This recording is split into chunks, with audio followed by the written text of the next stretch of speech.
Full stone work వచ్చిన శారీస్‌కి falls వేయాలంటే చాలా ఇబ్బంది. సూదులు ఇరిగిపోతాయి కదా! మరి ఈ ఫ్యూజింగ్ టేప్‌ని ఉపయోగించి చాలా ఈజీగా ఫాల్స్ వేసుకోవచ్చు. మరి ఆ విధానం అయితే చూసేద్దామా? ఈ ఫ్యూజింగ్ టేప్ లింక్ అయితే మీకు స్క్రీన్ మీద కనిపిస్తున్న అబిలిటీని క్లిక్ చేస్తే చాలండి. ఇదిగోండి ఫాల్స్ అయితే పెట్టేసి ఈ విధంగా ఓ సైడ్ కుడుతున్నాను కదా! ఇక్కడైతే కొంచెం లెక్క మనకు బాగానే ఉంటది. తర్వాత స్టోన్ వర్క్ అయితే వచ్చేస్తది కదా! అక్కడి నుంచి మనం ఈ ఫ్యూజింగ్ టేప్‌ని ఉపయోగించాలి. ఇదిగోండి ఇక్కడ వరకు కుట్టి వేసేసాను కదా!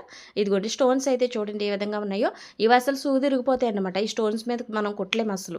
చూడండి ఏ విధంగా ఉన్నాయో స్టోన్స్. ఇదిగోండి ఇక్కడైతే ఈ టేప్‌ని తీసుకొని కాస్త వేస్తున్నాను. నేనైతే కెమెరాలో కనిపించాలి కాబట్టి. అదే మీరు అయితే ఫ్లోర్ మీద పరిచేసుకొని చక్కగా లైన్‌గా వేసేసుకొని ఒకసారి ఐరన్ చేసుకోవచ్చు. చూడండి ఈ విధంగా వేశాక ఒక 2 నిమిషాలు ఆరనివ్వాలండి. ఆరాక అప్పుడు చూడండి చాలా గట్టిగా పట్టేసుకుంటది అన్నట్టు. చూడండి ఫుల్‌గా అయితే వేసేసాను ఇంకా పాల్స్ అయితే. ఈ విధంగా ఒక సైడ్ మనకి స్టోన్స్ వచ్చిన సైడ్ ఈ విధంగా ఉపయోగించి వేసేసుకున్నాక ఇంకో సైడ్ మిషన్‌తో కుట్టేసుకుంటే సరిపోద్ది. ఇలా స్టోన్స్ వచ్చి ఇబ్బంది పెట్టే సారీలకి ఈ విధంగా వేసుకుంటే చాలా బాగుంటదండి.